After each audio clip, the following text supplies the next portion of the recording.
Have you ever seen those lists on the internet that's like top 5 sandwich toppings, top 5 movies of the year, top 5 celebrities who have a very punchable face?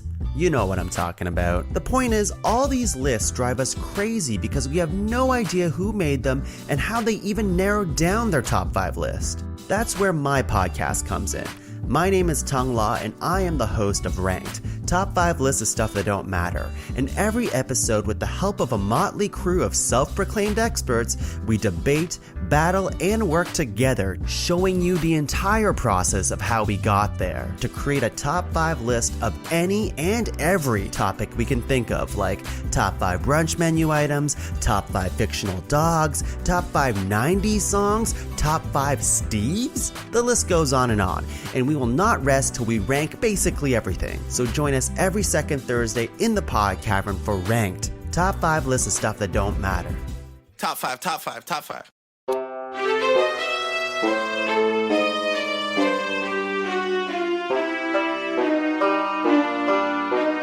Hi everybody, I'm Brad. I'm Laura. I'm Sam. And I'm Tung. And we are the Pixar Pals. Or you might know us as Disney Dummies. Amazing. Welcome back, everybody, to another episode of Pixar Pals. It's the podcast where we go through every Pixar movie from their very first Toy Story all the way to this one chronologically, and we just chat about them. But today's a big one. Huge. Hydrogen. Some might say helium. that it's like Lithium. has to be categorized as an event movie now. Whoa. Whoa. Whoa. Yeah. I don't know about that. It's an Boron. event. It is an event. We kinda. are, as Carbon. of this recording, Yeah. caught up. Oh, you're in right. Pixar. This is an event Oh, episode. shit. This is an So event it's an event episode. episode. Yes. Yeah. Yeah, it's a big deal. Nitrogen. In the real world, where You know, we all live. It reminds me, and I know we're going to get into the movie in a second, but like, you know how like long it took us to catch up with just the Disney movies? Yeah. And like this one was like, and it really is, it's just a fraction of the time. It was like no big deal at all. We're caught up. I feel like we started Pixar Pals like It flew yesterday. by. Do we know what number? Like number-wise? How many of these? 27, I got 8? tired of Yeah. counting. I feel like with the Disney ones, every like so often we made a point of being like, this is the 30th movie, or this is the, Yeah. like we were like kind of counting as we went. But this one we never really got into that, so I don't have any like idea how many we've I done. think it's 27 because Soul Yeah. was 23? 23. Yeah, I'm 'cause edited. I I mentioned just that. edited that, and I'm pretty sure it's 23. Yeah. And so then it's there's the been 27th. 24. Turning red. Oh, Luca turning red, Lightyear. Light, Yeah. Okay. Elemental. So yeah, Oxygen. We are caught up. I mean, I guess we will have seen the next one before, like this airs. Is that how that all works? Fluorine. Laura, stop naming We don't have to get things into from the that. periodic table. But that's why I would say this is potentially a Neon. event movie for us. It's an Not- event podcast. It's an not event, an event podcast. podcast. Thank That's you it. for the That's it. distinction. Now we know. Yeah. So as maybe people caught on, today we are talking about Elemental, which, as we said, is Pixar's 27th feature film, almost at the big 3-0. It's Wow. pretty wild. But yeah, we might as well dive right into nostalgia factor. Does anybody want to go first? Laura, do you want to go first for nostalgia? Yeah, so the first time I watched this movie, it was What? several months after it had been released in theaters, and I'd been holding off to see it in order to watch it for this podcast, and I watched it. What a bizarre way to describe when you watched it. Like, why didn't you, And then I watched it again a week later, which was yesterday. But why didn't you just say we watched it last week Yeah. and then we watched it again yesterday? If you wanted me to do things in a straightforward way, you wouldn't have invited me to be on your podcast. I think you forced your way into this podcast. No, I did not. Let the record show that I did not. I was invited. Brad forced his so- way in. Just kidding, Brad. You're welcome. It's true. I'm not even an official Disney dummy yet. Maybe So that's the nostalgia, huh? You watched it a few months after, and then twice in like the span of a couple weeks. Yeah, I guess I could add when I saw the trailer for the first time, I was like, Oh, meh. Yeah. I think that's on record somewhere in the Disney Dummies catalog here of podcast episodes. I'm pretty sure we're all like kind of poo-pooing Elemental and being like, oh, we haven't seen it yet, but It gave me Zootopia vibes. Yes. Interesting. Yes. Agreed. I mean, yeah. Did you see any other Element trailers? City and the Zootopia. Is it just called Zootopia? The name of Yeah. I think so. it Yeah. really is? Okay. I think it's called Do What You... How does the song go? Damn it. Try everything. Try everything. You were trying to say do everything. Yeah. No. yeah, I'm Shakira sorry. would never. You can cut that. No. Well, yeah. What about you, Tongue? Similar nostalgia or? In terms of watching it, yeah. So Yeah. I remember it came out before, like during the time when Laura and I were going to record top 5 movies of the year. And it was like an Oscar contender.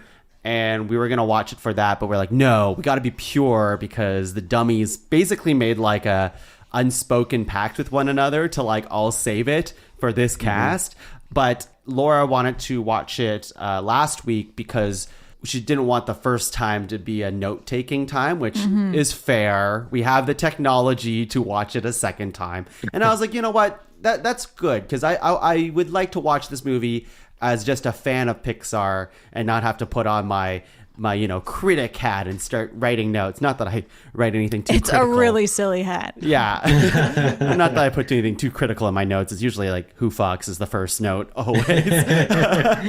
But my nostalgia for the movie is, yeah, similar to Laura, where it was just exhausted with the whole Pixar trajectory of what it seemed like this movie was going to be, which was like from the studio who brought you Inside Out and then Soul. And you're like, here we go. Here's another abstract thing that we can put feelings into. Yeah. And the trailers didn't do anything for me. And I remember watching there was a short clip of the movie with Claude, which we'll talk about in the summary. And I remember that really turning me off too. And I'm like, what the fuck is this movie? Like, I know it's supposed to be a love story and I hated that clip that I saw. And I was just like, you know what? Maybe I just don't need to see it. And then we saw it. And then I have thoughts, but that's pretty much my nostalgia. And then also that this movie super underperformed. And then as the weeks went on, very bizarrely, That's a word. it just overperformed. It started just making so much money across the seas and stuff like that. And yeah, I just remember that's really weird for a movie to usually when a movie comes out, it's the biggest weeks are its first few weeks.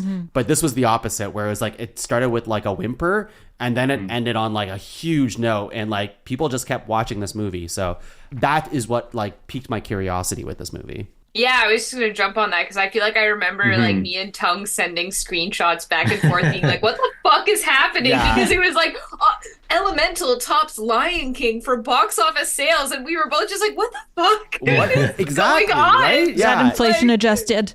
Yeah, probably. So I feel like I was also just kind of gobsmacked that happened. Because, yeah, I don't think I was not excited for this one at all. And I think, yeah, the commercials and the trailers just didn't do it for me. I was like, this seems pretty basic, like a Romeo and Juliet, but with elements, I guess, which just didn't seem as profound Pixar. I don't know if we're holding them up on some pedestal now that we shouldn't be or something, but I was just I don't know, none of the trailers did anything for me either. Well, it's because they're known for it's the really original storytelling, especially in the beginning, right? So you're oh, this is just a new setting with a new window dressing of who the characters are. Okay, elements, and then here's a familiar story, and you're like, is that the best you can do? That's what it felt like. Mad Libs, or something. It felt like that. And then also they did this campaign that maybe you guys remember seeing, but they also were releasing posters that were puns on their old movies, but with the elements I forgot as well. about Yeah, you that. sent us those. I remember. Oh. Which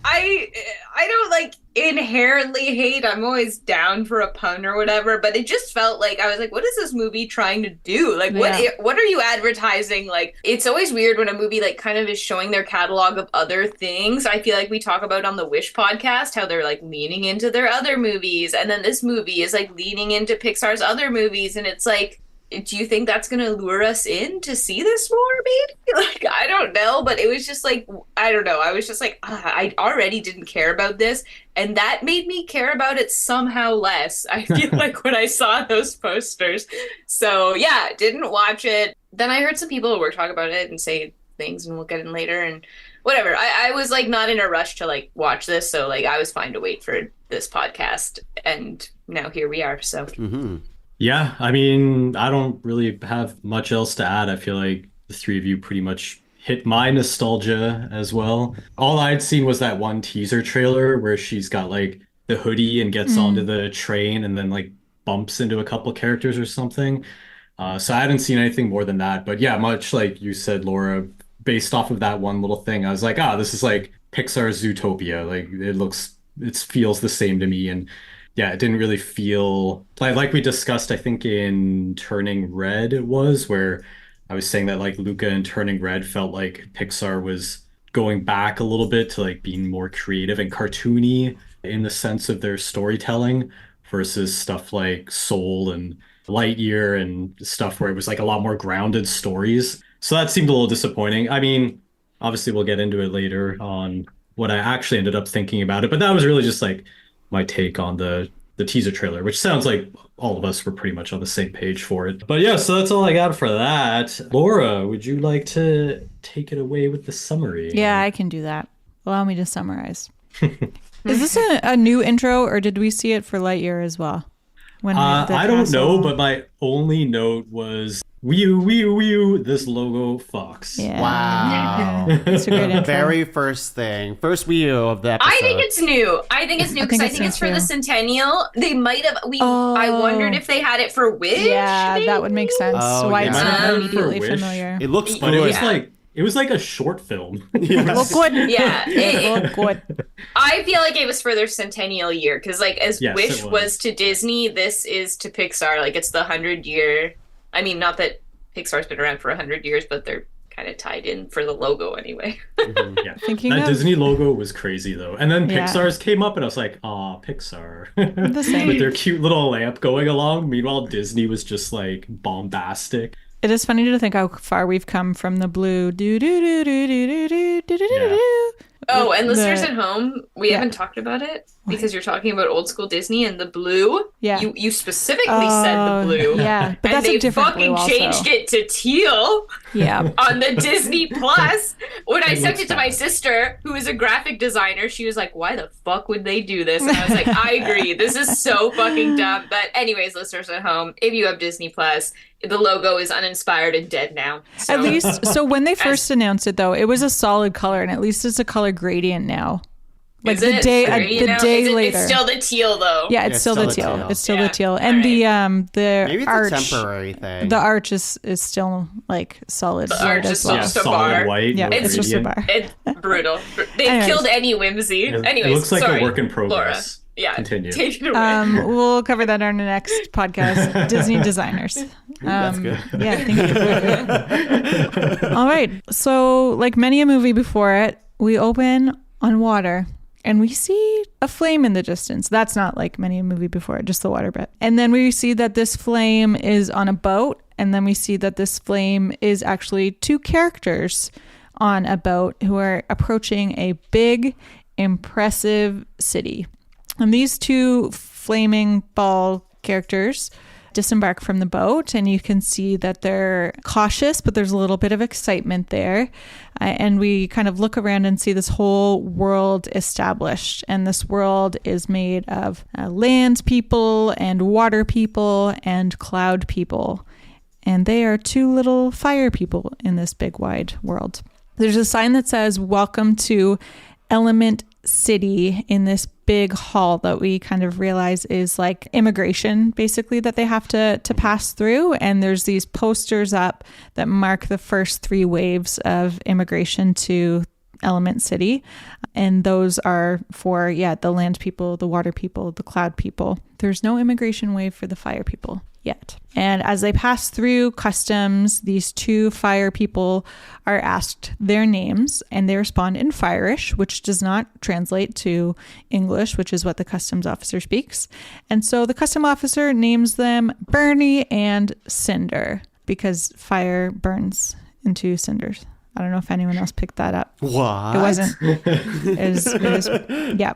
And so as they make their way through the world, we see all of these dangers. There's waterfalls coming off of the public transit, and there is, water people on the subway. And when they get wet, part of their fire goes out and they have to eat more wood in order to bring their flame back.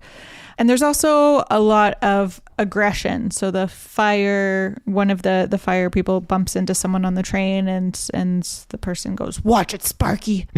Not very nice. And when they're looking for a place to live, there's all these doors closing in their faces. But they do eventually find a place to live. And as they make that place their home, they have a baby. And she's cute. Her name is Ember. We meet little Ember. And then we see a title card. Elemental.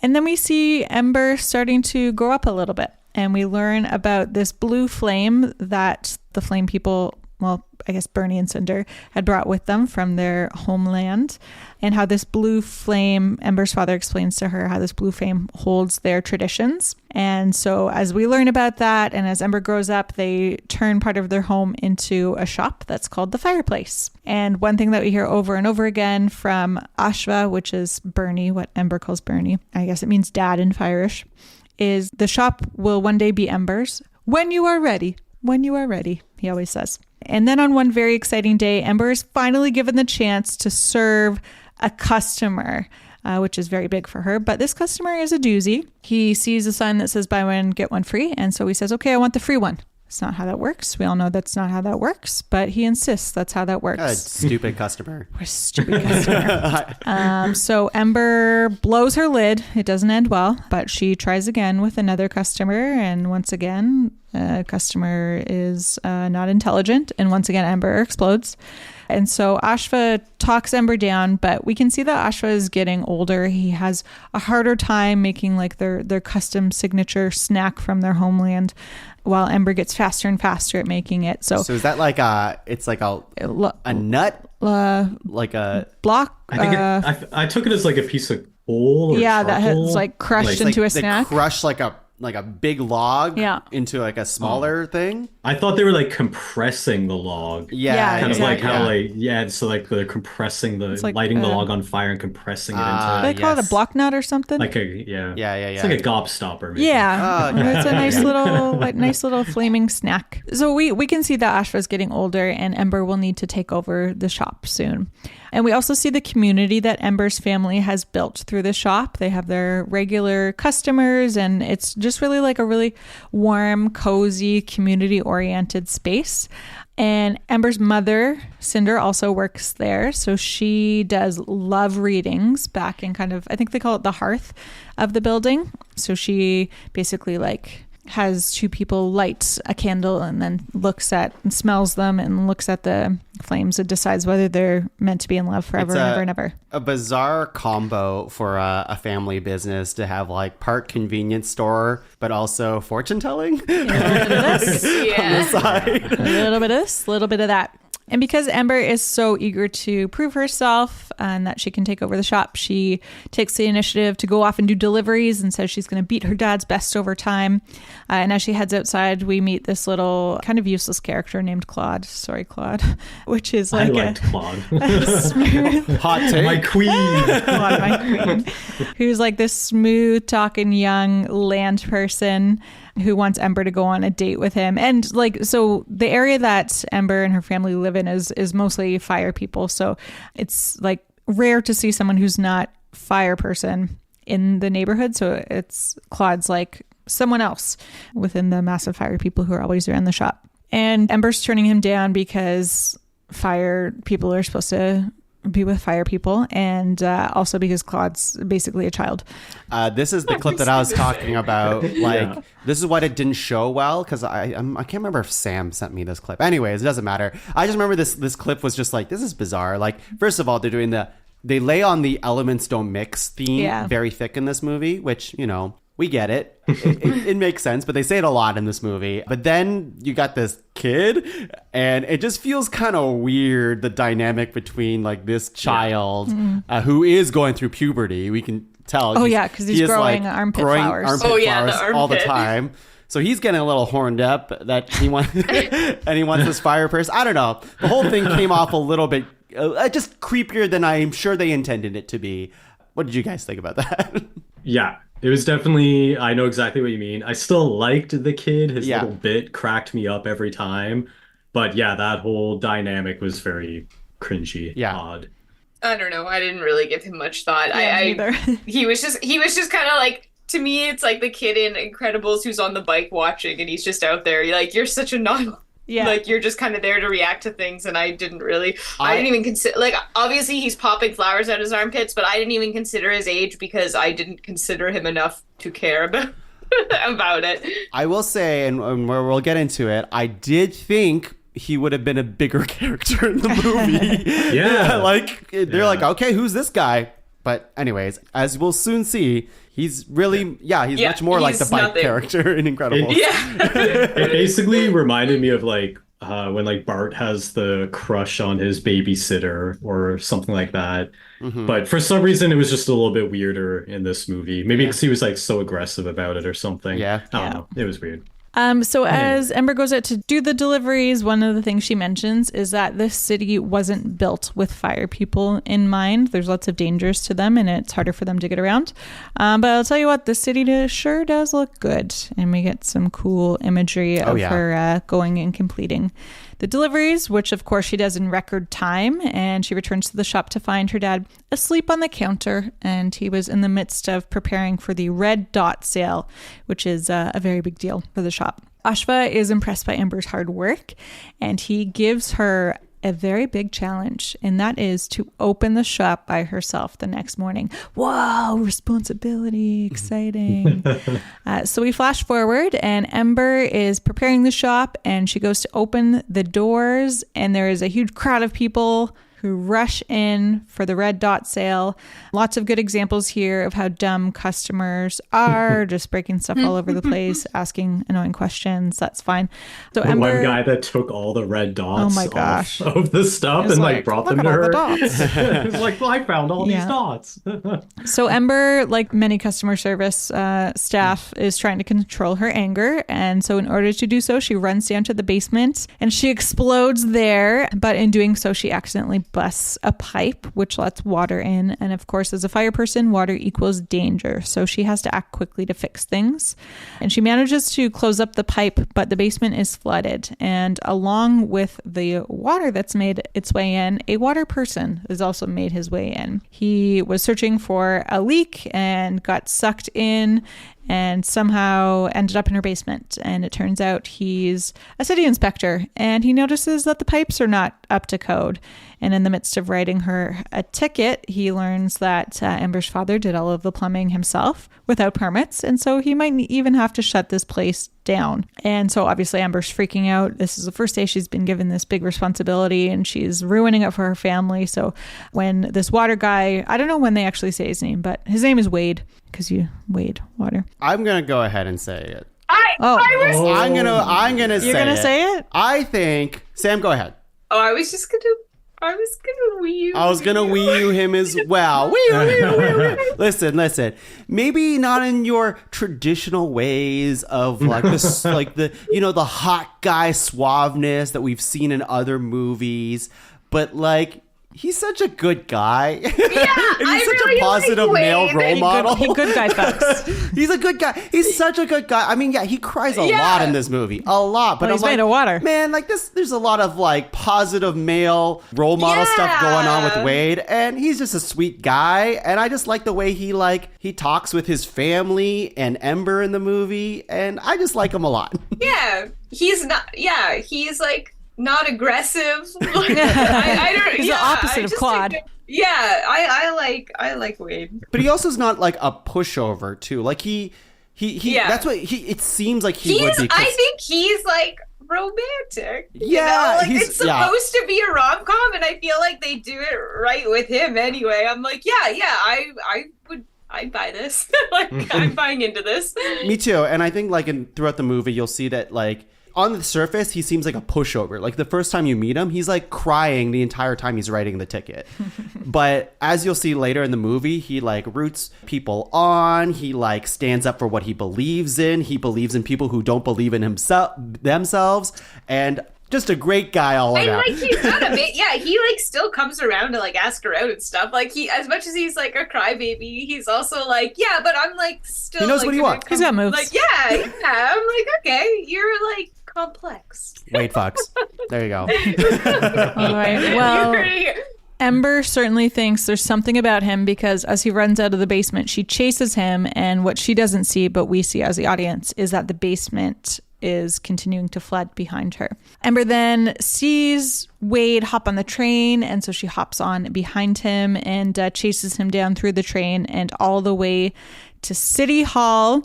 And he keeps managing to escape her, squeezes between walls to get away, and she manages to follow him. It's very claustrophobic. It is, but it's very cool, I Yeah. think. I'm going to put a pin on this right now, but like there's a lot of awesome animation stuff, at least when I was watching the movie, just the way they're depicting all of the elements. And when in this sequence with the chase, I was just like, this is so cool, seeing how water would move through a small space and then fire moving through a space.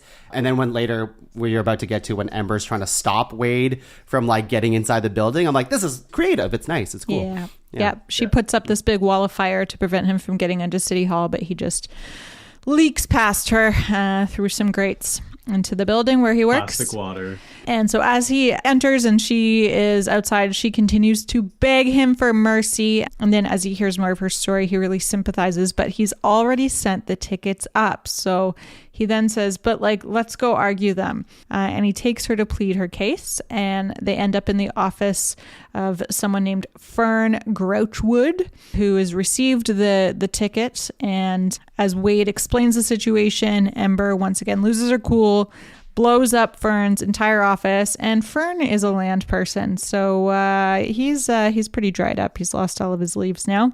He's not the happiest, and he does indeed submit the ticket. So that's that. Ember goes home and she's surprised to find the shop is closed, and that's because her parents are struggling to deal with the flooded basement. So the Red Dot sale was ruined, and we kind of get some backstory into how the city was supposed to have shut down the water supply to Firetown, where they live, many years ago, but apparently it wasn't successful. And this is where we get a little bit more of the family story, backstory, and a little bit more about the Blue Flame and how it was brought over from their homeland, Fireland. But we also see the challenges of being a fire person in Element City and how like their needs often aren't prioritized, whether it's like lack of safety on public transit or like lack of attention to policies in their neighborhoods and that sort of thing. So yeah, we learn that Ember's parents really put everything into their shop back in Fireland, which my phone keeps autocorrecting to Ireland. But it is indeed Fireland. But this great storm came in and took it all away. And they realized that they wouldn't have any opportunity to rebuild in Fireland. So they took the bit of their Blue Flame that they'd managed to save from that great storm and moved to Element City while Cinder was pregnant with Ember. And that's kind of how their family got there. So the next day, Ember is back at it. She's back at City Hall, ready to argue her case and talk to Wade's boss, who we learn her name is Gail. She's a cloud. But Gail is at the big Windbreakers game today, and Wade is also going there. And guess what? Wade has an extra ticket. So Ember tags along. Oh, this is when I learned that Wade's name is Wade. It was maybe mentioned earlier, but that's the first time I noticed it. So they get to the game. They make their way to where Gail is sitting. And once again, we see a lot of water people who are really hesitant to interact with Ember. And as Gail is sort of an enraged fan screaming at the game, Ember tries to talk to her about the tickets, but Gail calls her Fireball, which is apparently... Wait, was it Fireball? I think it was Fireball. Something like that. I wrote down Fireball. I don't know why I'm asking. And then Ember calls Gail Cloud Puff. And I guess those are like derogatory terms for cloud people and fire people. Definitely. So like Brutal. things are about to go down. But then Wade, who's kind of engrossed in the game, draws attention to this one player named Lutz, who's one of the Windbreakers who isn't playing very well. And I guess something had happened to his mom and he's having a hard time. And Wade really puts his support behind Lutz here. And he actually brings in the whole crowd. So they're all cheering Good for guy, Lutz. Good guy Wade. Wade starts a literal wave around the cool. arena. Yeah, the wave was cool. And as someone who is completely against the wave at sports games, I didn't mind this wave. I didn't mind it. You don't like the wave? Hot take. I do not like the wave. I don't know how I feel about the wave these days either, I guess. So Lutz is really inspired, gets his head in the game, and plays well. And then the game is over. Gale's hyped because the Windbreakers won, and the three of them are walking out of the stadium. Wii U to that sport. Whatever it was. It was like kind of like Quidditch-y, but basketball. Yeah, it was like They were dressed like it was basketball. Wind basketball? I don't know. It felt like basketball to me. Yeah, it was kind of like a flying, floating basketball. So do only wind people get to play that game? I guess. Maybe. I guess. Right? That's what it seemed I feel like yeah. they're the only ones who can fly, so all the other people would be at a disadvantage. Can I also say that one of the team names was Crop Dusters? Which I think is hilarious. I'm like, oh my God. Which is basically just another word for windbreakers. I guess so. Yeah. I Crop Dusters always to me was just like, man, that's like a really stinky fart, but No. No? It's not a really stinky fart. It's when you let out a fart as you're walking around somewhere because you're crop dusting. Oh, Yeah. okay. You're like crop you're dusting. playing crop Yeah. dusting a field. Like you're spraying over an area. Anyways, it made me laugh. And now you know. And now you know. So as they're making their way out of the stadium, Ember tells Gale about the water in Firetown, and Gale is like, well, we got to shut down your shop to find the source of the leak.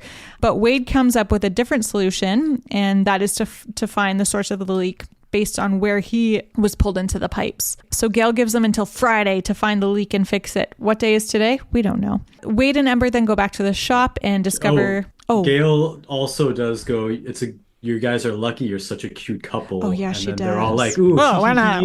We're not a couple. We're not a couple. Never. So Wade and Ember go back to the shop and discover that the water issue is spread to the main floor, and Wade recounts how he ended up at Ember's in the first place. So they get to work tracking down where to start, and they climb onto the roof, and Ember makes a hot air balloon, which they fly over the city. It's kind of romantic. It's pretty cool. It was pretty cool. To find the source of the water. And this is where we get the really funny scene where they're like floating by people's homes and apartments and things. And we see these two earth people picking apples from each other's trees. So weird. That was weird. Very weird. I was like, what are they implying that this is? Yeah. Nothing. It's its own weird thing. It's just a weird thing trees do. I like that there's no analogy to like human It's just interaction. an intimate. It seems intimate. It seems intimacy. intimate Yeah. to pick the fruit off of somebody else. If you like, is it like grabbing a boob? Is that what is it like? Yeah. You know? I mean, if you could pick the boob off. And then what do you do with it? They're not gonna eat it, are they? We don't know. Yeah, maybe. Yeah. Oh, so many questions.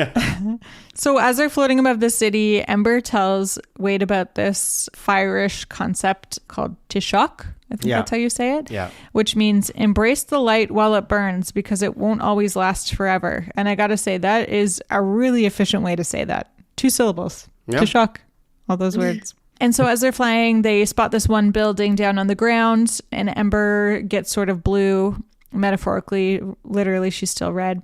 And she says, that's Garden Central Station. And that's a place that Ember had always wanted to go as a kid because she had this dream of seeing a vivisteria tree blooming. But when she tried to go there with her dad, when he tried to take her there as a kid, they weren't allowed in. There were signs everywhere that says no fire. And a lot of people were saying to them, go back to Fireland when they tried to go in. So Wade is being a very good listener right now. And he's really empathizing with that situation. Well, the Vivisteria, the whole point of that metaphor or whatever is that it can survive under any element. It accepts pretty much everything, including fire, which obviously in Element City, they are pretty much racist to one element.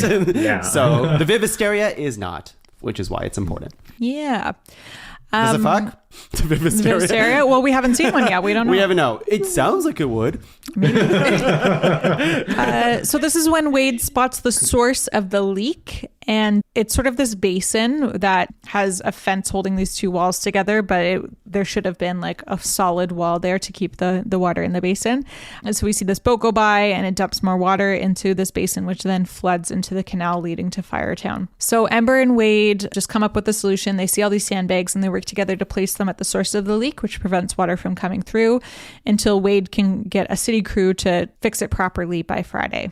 But even though the problem is solved for now, we're not done here. And Wade invites Ember to hang out the next day. And he says, meet me at 3 at the theater. And shop the next day, next morning, next afternoon, I guess. Ember's in a pretty good mood.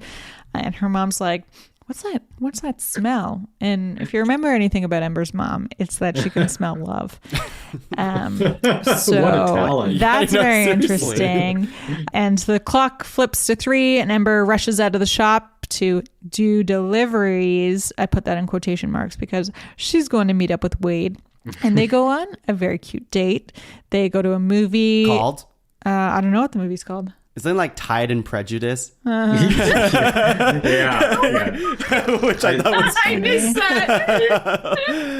I thought was pretty good. That's not bad. Yep. After If Tide you're and... gonna make a romantic movie, you gotta put an Easter egg of the best romantic Whoa. movie. Wow. Ever? I mean, it's one of the greats. Yeah. Top 5. Top 5. pretty for good. Sure. I don't know. That's a pretty tough good. one. That's a tough one. Who's your Mr. Darcy? Now we're going. Now we're getting started on this. No. Continue. I think Colin Firth. Continue. Okay. I'm Matthew McFadden, but that's fine.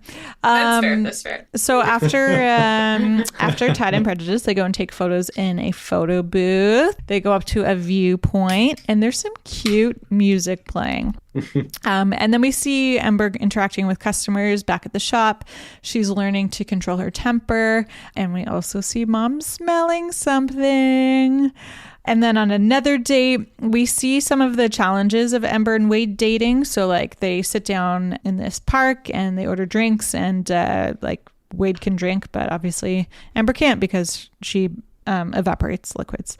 And then there's all these people around them dancing, and they can't dance together the way other people can. But then they also learn some really cool things about each other. Like Ember suddenly changes color when she's standing on this mineral, and so she's jumping around changing color. That was cool. Yeah, That was super rad. And I want to know if Never to be fire seen does again. that too. Like if you throw a mineral into a fire, does it change color? TBD. You can throw like flour, and there's other stuff you can throw in like fires to make them go different colors. Well, that's Pretty cool, cool. Brad. Yeah, you can buy like We should packets. try that sometime. Brad's a fire person. Yeah, Like the yeah. fire You person. can buy like packets of like different like copper and stuff like that you put in the fire, and then they burn, and it makes the fire all different colors. So my friends get them for their kids. It's a good time. All Just right. don't breathe it in. Yeah, don't breathe it in, listeners. Yeah. Or if you do, hope that Wade's around, because he also has talents like he can slide across water, making it spray up in the air and creating a rainbow. Yeah, that's pretty Cute. Woo! What, the rainbow or wait again? Oh, I'm reading this just as written, and I understand why I wrote wee. Okay, so that's not why I'm weeing. The rainbow is really cute, and then the date's over, and Ember's walking home, and she gets off the train and walks under the bridge under the train, and there's water coming down both sides, and it's just like this very sexy walking scene that I was really into. It's like dark at night. She's like doing this really like twisty hip walk, water coming down, lights everywhere. You guys don't remember this scene?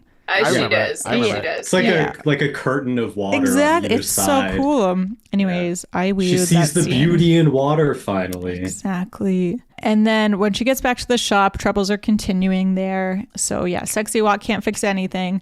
There's a big leak, and as she's fixing it, there's this flower delivery and a bunch of vases with flowers and water in them, but she notices a pair of eyes in the flower vases.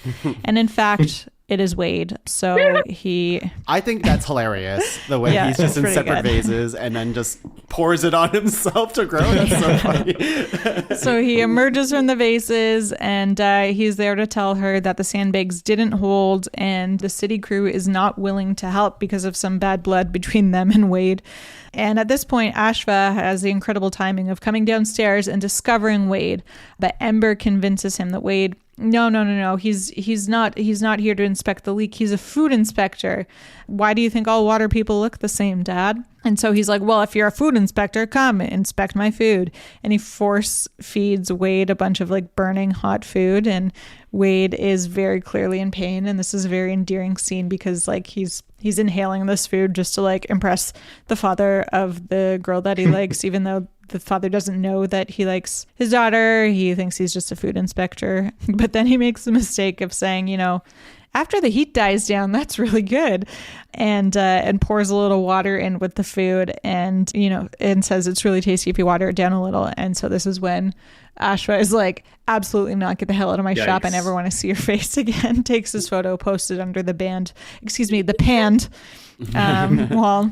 And that's that. But of course, we still have this issue of the water coming out of the basin and into the canals. So Ember and Wade meet up at the beach to make more sandbags, which of course isn't a realistic solution. And she kind of has this meltdown and confesses that she's scared at the thought of letting her parents down after all the sacrifices that they've made for her. And she says, I'm a bad daughter. But Wade tells her that he thinks she's beautiful and she's actually sort of like fading as she makes this confession. But then when Wade says she's beautiful, she literally lights up and we can see that her flames have turned the sand around her into glass. And she crafts this very cool like Vivisteria glass ball kind of thing. But all of this glasswork gives her an idea, which is that she will use the sandbags at the basin to create this glass wall to keep the water in back at the site of the leak. So she does this, and then another ship goes by and knocks more water in, and it tests the strength of the glass, and it's holding up. So that solves that for now. And then back at the shop, Ember's dad tells her how proud he is of her for everything that she's been doing lately.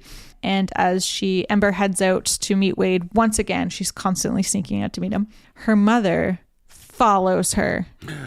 In fact, she follows her nose. Like a bloodhound. Like a love hound. All the way to Wade's house. So this is actually Wade's mom's place. He invites Ember up to dinner to meet his whole family. Talk about throwing her in the deep end. Pool joke. Water. I was going to say, because it's water. Yeah. And so Cinder doesn't see Wade, but she sees Ember enter this apartment. And then she tries to sneak into the apartment to find out where Ember's gone, but she can't get past the big water security guard. The doorman fucks. Why does he fuck everyone? Have you seen his mustache? His water mustache is so cool to look at. I invite you to go back to that scene. There's he reminds me of a walrus or something. Yeah, he looks like a walrus, but there's like, it just keeps kind of like waving as he's just kind of being there, being a big bulk. And like, he's going to stop Cinder later. And he like has his arms out and like a big fountain of water just like stops her from coming. I don't know. Something about him. I like him. He gets the job done. I'll tell you what. He's really good against specifically fire people. Yep. But I don't know how good he would be against any other. Yeah, no. True. But that mustache is really that cool. Water's not going to keep the tree out. Yeah. That mustache was sweet. So up in the building, we meet Wade's family in this big, beautiful apartment. And it's really nice, too, because you can see like Wade really working to make sure that Ember's like accommodated in whatever way she needs to be in order to make her way around this home that was built for water people. But yeah, his family's really fun and kind. He has a brother and a sister and nephews and nieces. And there's an uncle there, and the uncle has this like really well-intentioned but ignorant comment about, he compliments Ember on how well she speaks English, and she kind of was like, well, yeah, I grew up here, like it's the only language I know. They are a rich family, right? For sure. Yeah. Like Wade's family is supposed to be rich. Yeah. There's like this ballin' apartment, which in this world, having a pool in your apartment as a water person probably isn't a big deal. But even then, like it's super impressive. In real life, it would be a pain in the ass. But you'd have to be so rich. Think how rich you would be to have a pool in an apartment. To get to your dining room table, you have to swim to get swim everywhere. Get in a little dinghy to get anywhere. Yep. So clumsy Uncle Alan, I think, knocks over a vase and it breaks. But Ember's like, oh, that's no problem. And she like picks it up and crafts it into this brand new, beautiful vase on the spot. And everyone is super, super impressed, especially Wade's mom. So then after dinner, they play the crying game, which is a very popular game in their family where they try to make each other cry. Sam would lose. Sam would lose. Okay. We should play the crying game later. And stand a chance. Yeah. One thing that was hinted at earlier that I haven't really mentioned specifically is that Wade cries all the time. And so we learned this is really a family trait. Maybe it's a water people trait. We don't know. Well, but his whole family. Drip, yeah. drip, drip, the baby. Drip, drip. It seems like they cry. Like they enjoy crying. Yeah, it's really a it. family activity. Yeah. So Ember is immediately like, well, I'm going to win because I've literally never cried in my life. And so Wade is very much, challenge accepted.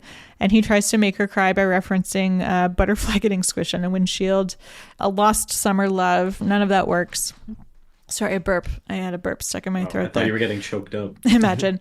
And then he tells Ember that the light inside her has made him feel alive, and all he wants is to be near her. So romantic, Wade. Very romantic. Super he bold to says do that in front of his family on like date number 3.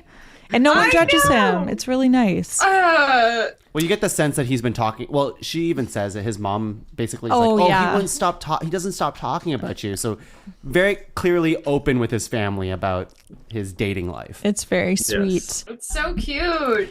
And then we kind of get to see into Ember's mind's eye, and she sees all these reasons why they shouldn't be together. And then we zoom out and we see her shedding a tear. Oh, A fire tear.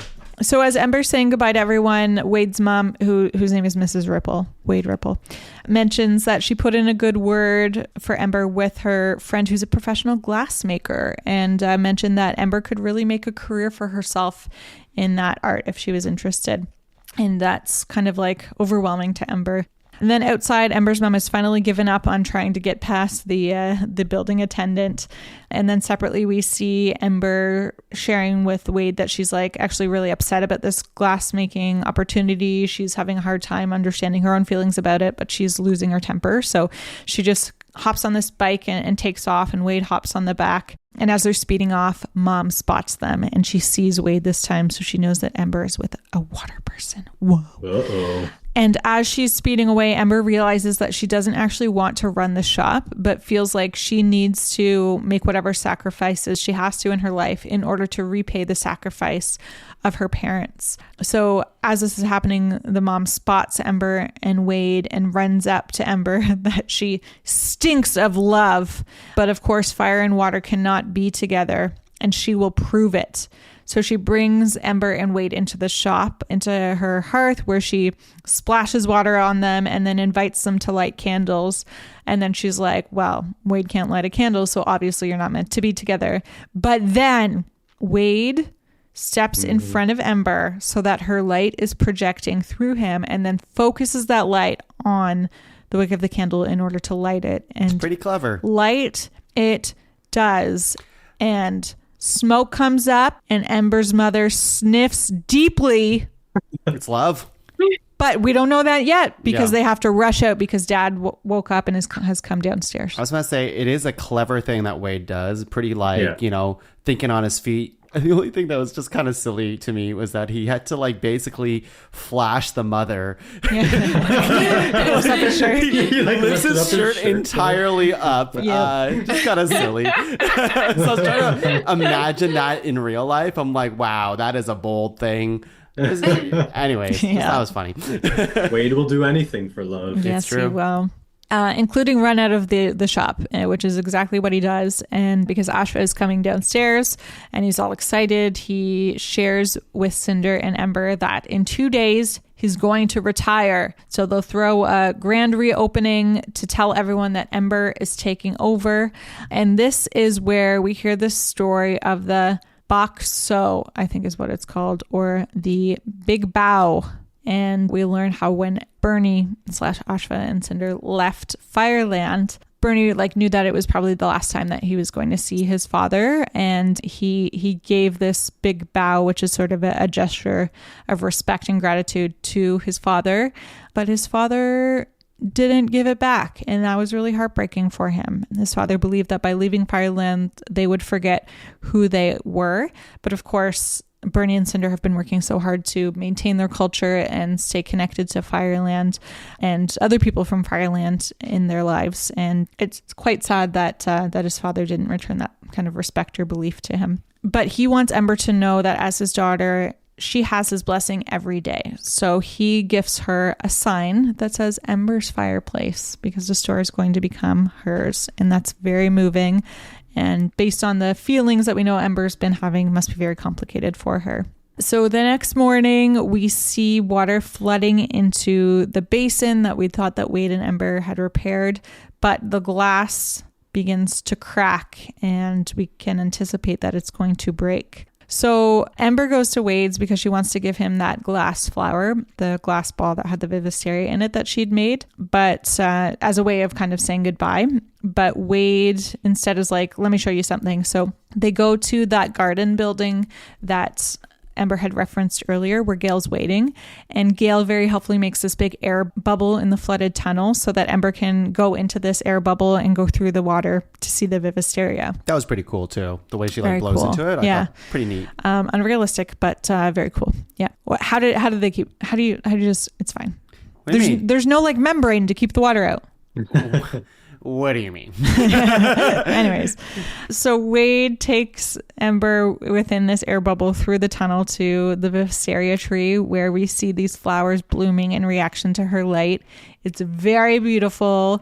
They pass by other flowers on the tree. They all bloom for her. It's really amazing. But then Ember's running out of air, and so Wade has to rush her out of the tunnel. At the very last minute, they emerge into the city, and Wade is like, oh my gosh, I'm so sorry. But Ember's like, no, that was amazing. I got to see the Vivisteria. And it's like this very like high emotions kind of situation where, yeah, Wade's like reaches for her hand, but Ember's like, no, we can't. And then she reminds him that, you know, he could be vaporized or she could be extinguished. And like, there's so many dangerous things that they need to worry about. But he reminds her, you know, let's just start small. And they touch their hands together and no one dies. And it's a cool visual of like the back and forth where his like water is like bubbling up and she's like sizzling a little bit. And it's like it's a little bit of a dance in a way without them actually dancing. I thought this part was very cute. Yeah, it was very sweet. Yeah, I thought it was a neat idea because I'm pretty sure, I forgot to look this up, but I'm pretty sure if you like superheat water, it forms like a layer of vapor between this the was water. in my Did You Knows. Oh, was it? Okay, never mind. We'll get to this then. We'll leave it. Yeah. I can't Dude, wait cut for it out, science. Tongue. Cut that out. We'll get to it later. Brad said nothing. I'm leaving it in. So not only do they touch hands, they then hold hands and embrace and dance together under this beautiful bridge. It's quite lovely. But all of a sudden, Ember remembers her family responsibilities and Ember's fireplace in the grand reopening, and she takes off, and Wade tries to remind her that she doesn't actually want that life, but she's quite angry that he doesn't understand her situation, and she kind of accuses him of being like blind to his own privileges and ignorant of the challenges she's facing and that sort of thing. And she makes it back home where there's a celebration at the shop as Ashva is turning over the shop to Ember, and he turns on the Ember's fireplace sign for the first time. He passes her the lantern, which contains the blue flame that he brought from his homeland. But then Wade shows up, and I think he makes like this romantic declaration, because I think when they last spoke, she said something like, there's so many reasons, or like why we shouldn't be together. And so he shows up, he's like, you know what, I thought of more reasons. And and it's like, it's very much like a scene from a rom-com kind of thing. 100% for sure. Very sweet. And so he's got other reasons why they wouldn't work. And of course, Ashva, who recognizes him as the food inspector, says, what kind of food inspection is this? And Wade says, a food inspection of the heart, sir. And it is a really good line. Yeah, you laughed at that out loud twice. I love that. I loved it. And this is where Wade accidentally spills that Ember was the initial cause of the leak in the shop. So that's like, what, for her family, but they move on. And then he reminds her also of Tishok and says, you know, he doesn't have forever to say what you need to say. And he tells her that he loves her, but she says, I don't love you. Until her mom says, yes, you do. Your reading said it was true love. And Ember's insisting that it's not. He did say that his so he lists a few reasons why they shouldn't be together, Yeah. but then he says, but there is a reason why we should be together. We touched and our chemistry has changed. Our chemistry has changed. I was like, wow, he's a smooth guy. Good lines. Yeah. He watches a lot of rom-coms for sure. Did we already pass the line? Maybe he hasn't said it yet. He says some line about like her flame or her light being like. Yeah, when he's trying to make her cry. You know what is that what he's trying to make her cry? He says it again later too. I love that. Yeah, that got me. Yeah, he says it again later too. Yeah. So anyways, despite what her mom says, Ember insists that it is not true love, and Wade then returns the Vivisteria glass ball and walks away heartbroken. And Ashva is furious at all of this. He declares he's no longer retired. Ember's not taking over the shop. And the next day, Ember's still upset, but we have worse problems because the glass is broken and Firetown is about to be flooded. And as that's happening, we go over to the boat terminal or whatever it is, and Wade is saying goodbye to his family. Everyone is in tears. He asks for a one-way ticket to anywhere but here. But then so rom-commy. So rom-commy. He hears these alarms going off and looks at the window and realizes what's happening and knows that he has to help Ember.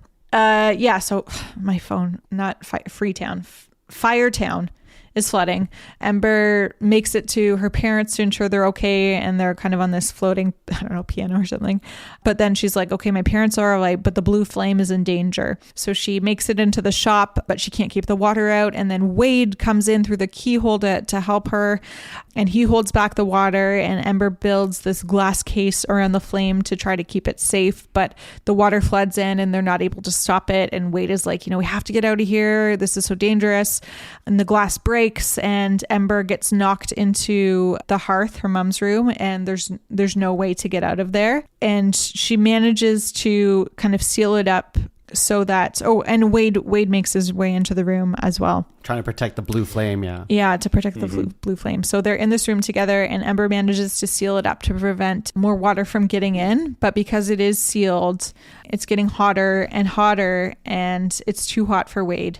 There's no escape. They try to climb up through the chimney, but then the chimney kind of collapses and it's all blocked. And he's starting to evaporate, and he really accepts his fate. And as he does so, Ember tells him that she loves him too, and they hug, and then he kind of fades away. This is where he talks about her light again. He's just like, I really do love when your light does this. And it looks very beautiful against the wall. It's really I don't know. It's sort of reflecting through him, I think. Exactly. Yeah. So I thought this part was very touching, actually. Yeah. Even it's very cute. Yeah.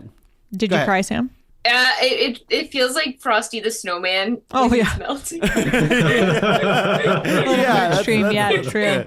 That's good. Did anyone believe that Wade was actually dead?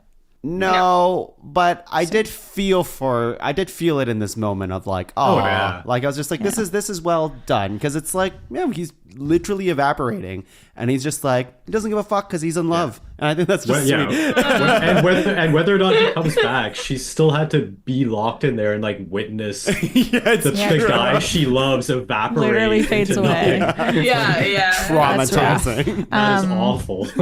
But listeners, as far as you know, yes, Wade is gone forever. We flash forward, and Ember's parents have kind of dug out the shop and moved enough to get to the hearth, and they pull away the last blockade to find Ember, who tells them that Wade is gone.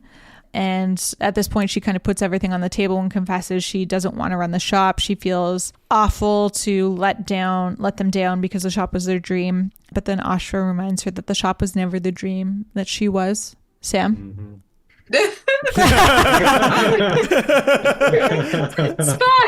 fine. So the family embraces as Ember cries, and then we hear someone else crying, and it's a familiar cry that we've heard many times before in this film. And we start to spot this condensation dripping from the ceiling of the hearth, and hear a few tears. And so, what else can cause tears is making someone cry. And so Ember talks about a butterfly that gets crushed by windshield wipers, and an old man on his deathbed remembering the summer he fell in love with a girl who was out of his league, and he was young and scared. And then we hear this sobbing and this water pouring from the ceiling into this urn. And then Ember says that she wants to explore the world with Wade and have him in her life forever. And all of this water collects in this basin, and out of it emerges Wade. And then they kiss, and we see it 3 times.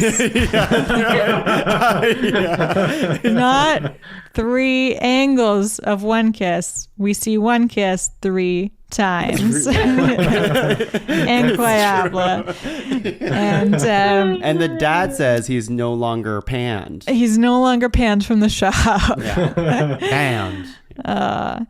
So we then flash forward. The screen says months later, and the shop is very lively. The friends of Bernie and Cinder are now running it. Gail and Fern are both visiting, and it's just like a great kind of atmosphere. And Claude. And Claude's there, yeah, with a new friend who's closer to his age, hopefully. Yeah. And so Ember walks into the shop, and Wade follows closely behind her and says it's time. And of course, that means it's time to say goodbye. We go to the, what do you call the place where boats leave from? The Harbor? Docks. harbor. Docks, Yeah, those yeah. are all correct. Harbor. Terminal, I don't know. And Wade and his mother are sobbing. No surprise there. And Ember is apologizing to her parents again. You know, I'm so sorry that I have to leave for this internship, but her father is very understanding. And as she walks away to go to board the boat. Oh, hang on. Before you get to this big moment here, he's okay with it because it'll give more time for him and his wife for hanky-panky. Yeah. I love that. Like, it's all good. You go. We have more time for hanky-panky. It's like, what the fuck? I love that. Sure. I love that for them. Good for you. And so as Wade boards the boat and Ember goes to step onto it behind him, she turns around and she gives her dad the big bow. And you know what? He gives it back. Where Sam turned into Wade Ripple. And off they go on their big adventure together. The end. I wouldn't mind if you steal the show. Nice. Wow. Nice. Very efficient summary, too. Well, I did my best. Yeah. Yeah, that was Perfect great. time. Nicely done. I guess it helps when you see the movie twice in like a week, eh? Yeah, I also You can really- give you guys a really scary face while I'm doing the summary so that you don't interrupt me.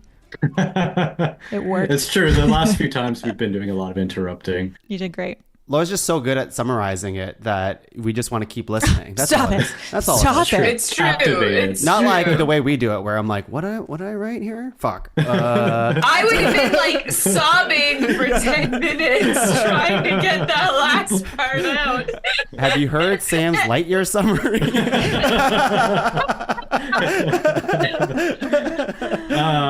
Well, yes, thank you, Laura. That was lovely. So yeah, what did everybody think? Considering none of us had seen this movie prior to watching it for the cast, so this is the first Pixar movie that none of us had seen leading up. Tongue, let's start with you. We'll give Sam a moment to dry those tears. Yeah, I like this movie. I was kind of surprised by it, honestly. My expectations were very low, and then it got a little bit higher because like the internet said it was better than what people thought it was going to be.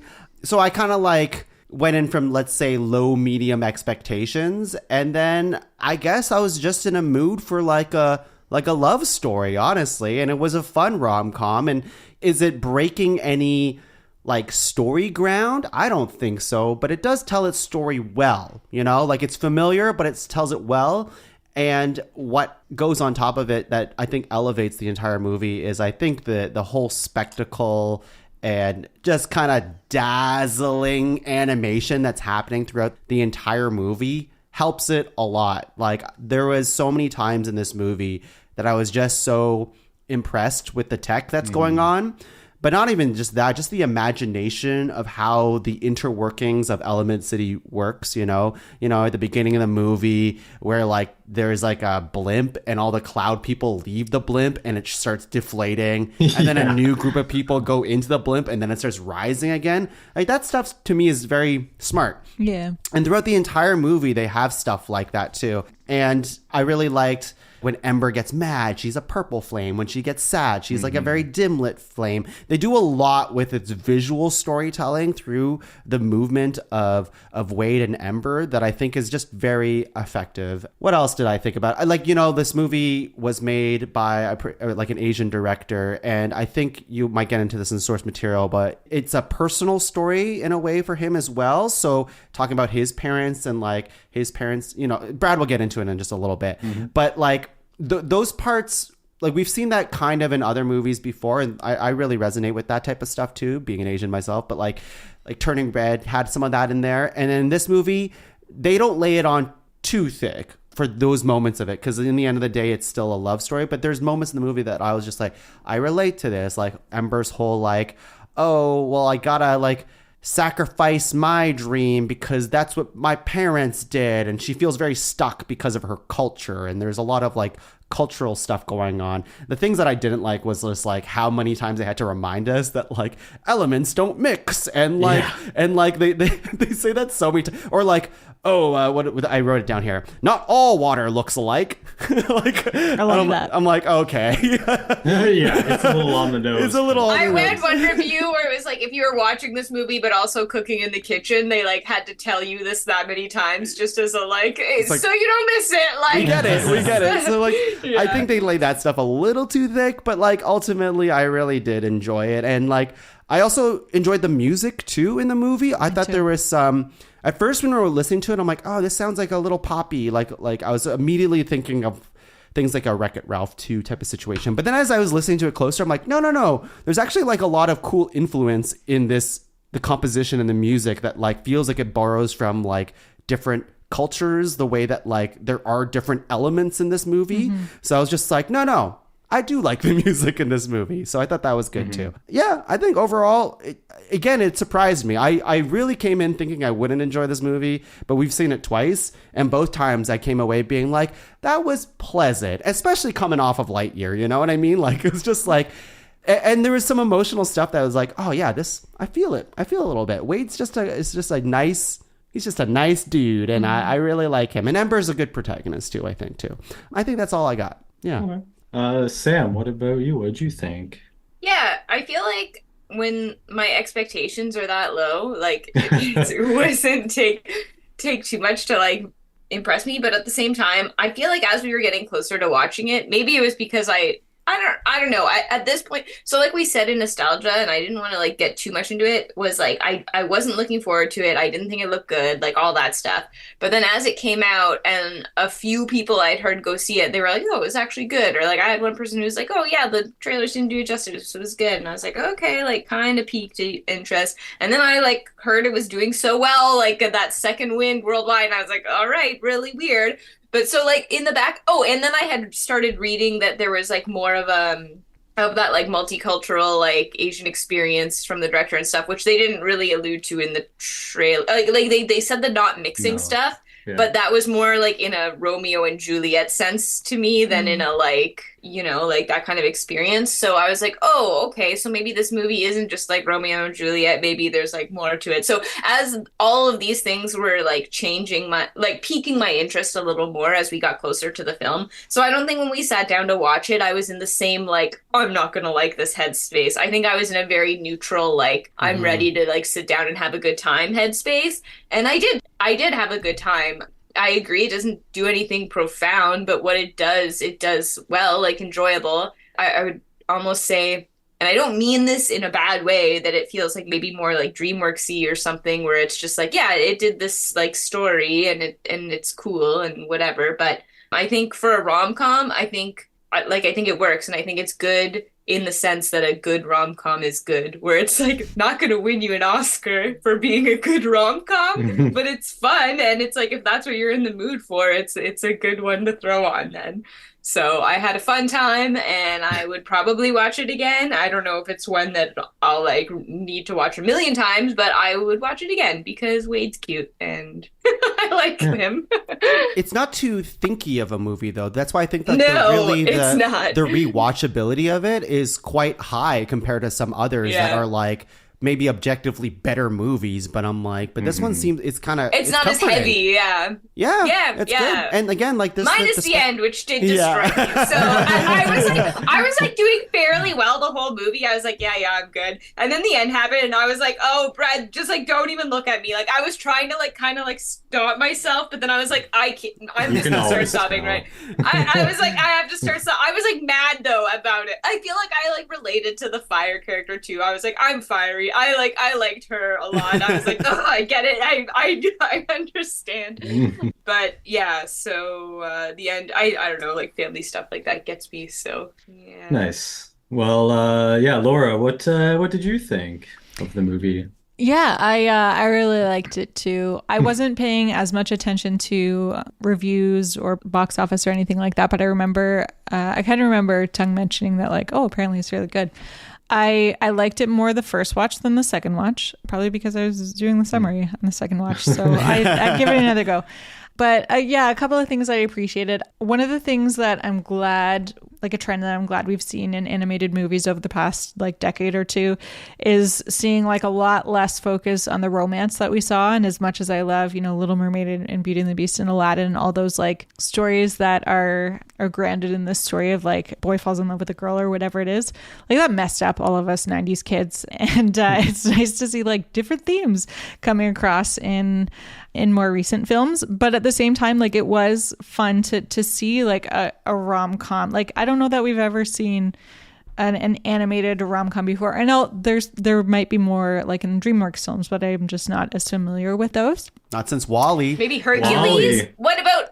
But oh yeah, Hercules. Yeah. WALL-E is more romantic, not rom-com. Yeah, like but this it's is a also Pixar. rom-com. Yeah, and I feel like I would argue maybe Hercules is the next closest to a rom. Yeah, I think so. But even that was 97, right? So Even it's I would have called WALL-E a 25 type years. of rom-com. It's certainly funny in It's the way not they play their romance. yeah, Yeah. just not. It's a little more grandeur though. Sure. Yeah. Like this story is definitely about their romance, whereas WALL-E, Yeah, there is yeah. romance in it. Yeah. But I think the fact that they're not humans and that they don't talk about age at any point also makes it just like go over easier too, and hopefully make it like less. I don't know. I'm just thinking of Tung's cousin who, or nephew, our nephew who gets upset at like romance in films. Like maybe the fact that they're fire and water will make him more comfortable with it and that sort of thing, as opposed to two people in the movie. And, I doubt that. Yeah, who knows? But I really appreciated that approach. It was something different, but at the same time, like the rom-com, like it's an established thing, but we got to see it in a new way, and I like that. The other thing is that we've seen a lot of fish out of water stories between Disney and Pixar, but this one I think was like so specifically about the immigrant experience in a big city. And I mean, that's maybe something that we're seeing more frequently in films in general, but not something that we've seen in Disney or Pixar or animated films before. So like the closest thing I could think of was Zootopia, which was very much about like a country bumpkin rabbit, like who's very all-American going to a big American city. And so this is, still very different from that even, and still somewhat in your face, but maybe a slightly more nuanced ways they present the challenge of being an immigrant in a city or wherever it might be. Yeah, whereas Zootopia, they lay it on so thick that like you don't want to really watch it again because you're kind of exhausted by it. Where this one's a little bit more delicate. They definitely present it in a good way. Like it's more so about the lack of opportunity and like the constant little things of people just like not advocating for you in the way that they'll advocate for their own people and neglect and that sort of thing. So yeah, I really like appreciated that about the movie, especially because I didn't know that about it going in. It caught me by surprise, and I think I liked it even more because because it was new for me. And so, yeah, I would say I'd watch it again. Oh, and I loved the For a music third too. time. I loved the music. You like the music? Although I do have thoughts on it. We'll get there. Well, yeah, I mean, similar to the three of you. Yeah, I thought I maybe didn't like it as much as some of you. I thought it was pretty good though. I didn't dislike it by any means. I will say I thought based on at least the initial teaser trailer, there was going to be a lot more interaction between the four elements, like in general, kind of like Zootopia, where like you were seeing all the different animals mingling all the time, but I didn't realize this movie was going to be so focused on like just the world of water and fire. You had a couple scenes where like she blasts off the leaves of the guy or whatever. But the trailer, I don't know, I just went into this movie being like, oh, it's Zootopia, but with elements is what I thought it was going to be, and it's not that, for the better. Yeah, I thought I liked it. The immigrant stuff is pretty in the forefront, I thought. And I mean, I'm an immigrant myself, coming from South Africa when I was pretty young. Very different situation to the type of immigrant that they are referring to, I will say. But similar things, like my dad was a carpenter in South Africa, and when they came here, he couldn't get what was it, like the credentials or whatever? Like he couldn't get certified as carpentry, so he had to fall back onto truck driving and did that to like help us get by. And so like he wasn't really doing, I mean, he ended up loving it, but I wouldn't say that that was like what his passion was at the time, but he did it to like bring money into the house and give my siblings and myself like the ability to go on and do what we want to do. So I kind of get that side of the movie, at least, where it's in a way that pressure to like, not that I felt it from my parents though, but like that pressure that you put on yourself to like not make that mean nothing for them, whereas like you just living your life is generally all that your parents really want, and that's why they came here, was to give us the better life, not to put that pressure on us. So I kind of felt that sort of stuff from the movie, which was nice. I did not know it was going to be such a romantic comedy type of a movie going in, but I thought that was pretty cute. And yeah, I don't feel like the animation was really good. Yeah, I liked it. I don't really have a lot more to say. I feel like the three of you covered a lot of the stuff, but yeah, I thought the immigrant stuff was pretty good. I will say, yeah, compared to something like Zootopia, this was a little more like, I don't really know how to word it, but like it's just like what their world is. Like it's just the way that the world is working, whereas Zootopia felt like the central thing of the plot, so it was way more in your face, whereas this is just like the situation that they're in the movie. Like in Turning Red, they're just in Toronto, so their talk is all about Toronto stuff, and it just felt like it was very a lived-in world. I would love to see more from this world based on like I'd like to see more of like how the other elements live in it, and that kind of stuff. What other synonyms are there for windbreaker? Yeah. Was I the only one? Maybe Dutch oven. Yes.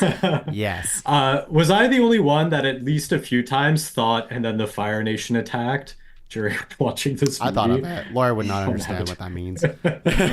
Yeah, I think it was like in the beginning. Is it about 3 waves of immigration and then? No, it's about Avatar. Yeah, it's about yeah. I think they're like describing the world where they're like, that the Avatar. air, yeah, they're like the air elements came in, and then this element came in, and then in my head I was like, and then the Fire Nation attacked. Yeah. But, listeners, they're referring to Avatar: The Last Airbender and not Avatar or Avatar: The Way of Water, in case you were wondering. It's a lot of elements. Because I needed that clarification. There's a lot. Okay, well, so yeah, source material. I mean, so like, more or less straightforward. So Peter Sohn, who was the director of this, also did Good Dinosaur, I believe, if I'm correct. Yeah, he took over from Peterson. Yeah, so he pitched this concept for. Is that a joke? No. The director, I can't remember his first name, but the previous director's name was Peterson, and then Peterson took over. Okay. I love that. So yeah, Peter Sohn, he pitched the concept for Elemental to Pixar based on the idea of whether fire and water could ever connect or not, and like touch and just mingle in general. The story, as Tung mentioned, and I would think is probably pretty obvious, takes pretty heavy inspiration from his own life growing up. He's the son of Korean immigrants. He grew up in New York City in the 70s. They had a grocery store in the Bronx. Sounds pretty intense. Sounds very much like this movie, to be Sounds like In frank, the like their Heights. whole situation. Yeah, in the Heights. So yeah, lots of which I do feel like, except for Lightyear, the last few movies have all been very heavily drawn from like the directors. I mean, maybe the guy that directed Lightyear went to space and did things, but Had to face a future version of himself. That's yeah, yeah. it's possible. Yeah. But you got like Soul and Luca. Well, so sorry, Onward, Soul, Luca, Turning Red, and Elemental are all very heavily from the director's past. And I feel like you can always feel that in the movies as well. It's got more heart when that happens. So Peter Son said, this movie is about thanking your parents and understanding their sacrifices. Sadly, both his parents passed during the making of this movie, Oh. so they never actually got to see it, which from what I was reading sounds like it was obviously pretty heartbreaking for him, but he always worked really hard to try to, make his parents proud and make that sacrifice that they made, coming to New York and building that life worthwhile. But that's all I've got for source material. It's always kind of straightforward when it's just like, yeah, based on kind of or inspired by past happenings. So Samantha, what do you have for Pixar particulars? Yeah, there's really not much here for this one, surprisingly. I don't know if it's because it's so new or what, but there was not really much out there for Did You Knows. And I mean, one of them was basically that, yes, this film was directed, or like Brad just said, like based on Peter Son's life and his parents immigrating to USA. The other one that was also already touched on briefly, but Brad bit his tongue, was that Wade and Ember's ability to touch is based on science. It's called the Leidenfrost effect, and it's when a super hot surface touches a liquid, it instantly creates an insulating layer of vapor, and this layer prevents further evaporation, at least temporarily. So that is what happens when they touch. So that's a real thing. So cool. So they could fuck, but they better do it quick. No. Like super quick. And then I only have one more here, you guys. That this is just a nothing. It's the fourth Pixar movie after Inside Out, Finding Dory, and Turning Red to not feature a main antagonist. There's no main bad guy in this. Unless you count the water that was flooding the town. Which we don't. Which So yeah, that is kind of it for this. What about the ball? And did they do the A113? A113, and the Samantha. ball Oh and yeah, that I stuff? always forget that that's part of it. I could talk about something while okay. you look that up. Yeah. Please do. It do. caught my eye that this was written and composed by Thomas Newman. And I'm like, who is Thomas Newman? And he is obviously related to Randy Newman. They're cousins. And I did a little bit of digging because I'm like, I couldn't get Randy for this movie. And I looked into it and I'm like, oh, okay. Looks like the Newmans are like a huge Hollywood institution family of composers. So fun fact there. In salad dressing makers. Sure, I believe Newman's you there. own. And then also Thomas Newman composed not only Shawshank Redemption, also did Skyfall and Finding Nemo. And Wally, Oh shit. And Wally, where I shat on the music. which is I'm like, oh, okay. This guy's got chops. It's interesting. And then I did like read that his like intention was to make the music more like pull from different cultures and stuff and try to mash it together to make it feel like more alive. And yeah, like Laura and I said, we both enjoyed that part of it. It was pretty cool. Nice. Yeah, I did think the representations of the cultures were good in the movie. Very, like you said, Tung, very well thought out with like the way the world is built up, which I guess while Sam is doing her I found it. Oh, you found it? All right. Let's go. What do you They're got? pretty basic ones, though. It's a more standard A113 Easter egg. It's seen as the room number for a department in the city hall. So They found that in. Wait. a room number, we've done that before, whatever. Wow. But the Luxo ball appears on Wade's red and white box of popcorn when they go to the movies. Aw. It can be seen as the O in popcorn. Interesting. Cute. Yeah. We love popcorn. And what about the pizza planet truck? The Pizza Planet truck is she rides by it on her moped at I one was point in looking the city for somewhere. it. Yeah. She was on her moped. I didn't see it. Yeah. Nice. Well, thank you, Samantha, for the quick Googling. Very fast I typer. know. Speedy. Whew. Which I guess takes us on to animation angle. So for that, oh, what I was going to say, or segue from the previous thing, Tongue, was with the way that the whole world was built up. I thought it was interesting that I read a lot, or a lot of what I read about was how they tried to construct the city with the idea that the water people came first, and they were the first to settle there. And so that's why like the majority of the city feels like it's water based Oh, because like it's all the what do you call it? And why the water- monorail or whatever. Yeah. Why the goes- water people have generational exactly wealth. like all of that is basically built with specifically only water people in mind because they were there first. Then Earth came and they changed things to suit them from the water people. And then wind eventually came. And then the last culture to come was fire, which is why when they move in, they're looking at like earth buildings, and then they renovate those earth buildings to represent the fire buildings more. So they're kind of like building on top of the other cultures and making it their own. Very much like I would imagine when you move to, say, Toronto or New York into like the Bronx or something, like you can't just magically build a building, but you would be able to adjust it to make it feel more like home and that kind of thing. I did read, I forgot to write down the name of it, but I saw in one of the behind the scenes things, they were talking about how they found this like fire pot thing. There was a specific name for it, but it almost looked like from what I remember, it was like a clay pot with a big clay lid. It was kind of like squat and fairly wide. And they used that as like the basis for a lot of the buildings in the fire area. So if you looked at it, a lot of the silhouettes are like pots, like these fire pots stacked on top of each other, which That's is kind of cool. That's cool. Yeah, lots of interesting stuff, little tidbits like that throughout the movie. The main other things, did you have stuff for this, Sam? I don't really have a lot more, so. I have one more thing, but it's not really an animation angle, but Okay. I'll go last. Okay. So the main other like two things, I've got an AI thing, but I'll do that after. So basically the stylization of the water and fire and all that stuff. Obviously there's tech that they had to develop for that. I thought it was really cool how they animated the water specifically. It kind of felt like if you see it in space stations when water is kind of globular and it kind of it's like what's the when like water has a skin and it kind of holds itself. I Flubber. feel like you can yeah. The technical film, term like a flubber. film. Yeah.